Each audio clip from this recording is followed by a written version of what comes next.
Hello, চলো আজকে আমি তোমাদের আমার ফার্স্ট ট্রেকিংয়ের একটা গল্প বলি। আমার ফার্স্ট ট্রেক আমি করেছিলাম ডুয়ার্সে। তো সেটাও খুব আনফর্চুনেটলি হয়েছিল যে 2018-তে তখন আমি নতুন চাকরিতে জয়েন করি এবং কি আমাকে কোনোরকমভাবেই সেখান থেকে ছুটি দেবে না। আর আমাকে যে দাদাটা ফোর্স করেছিল যাওয়ার জন্য, যে ভাই তুই শুধু একবার দেখ, যার জন্য আমি বেসিক্যালি মানে এই ট্রেকটাকে এতটা প্রত্যেক বছর করতে চাই, মজা পাই, সেটা হচ্ছে জয়ন্ত দা, আমাদেরই কলেজের সিনিয়র একটা দাদা।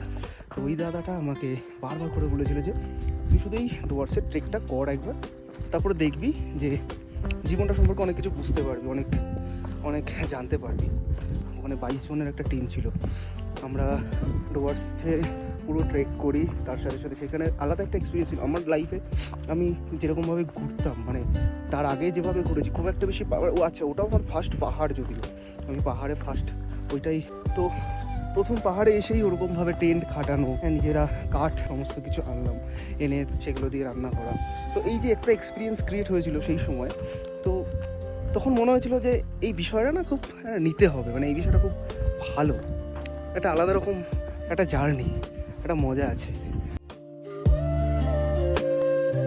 আর তারপর থেকেই প্রত্যেকটা পাহাড়ের ট্রিপে একটা দিন করে হলেও ট্রেকটাকে আমরা রাখি। সেটা একা ট্রেক করলে তো একরকম ব্যাপার, বাট বন্ধুদের সাথে করলে সেটার মজাই আলাদা হয়।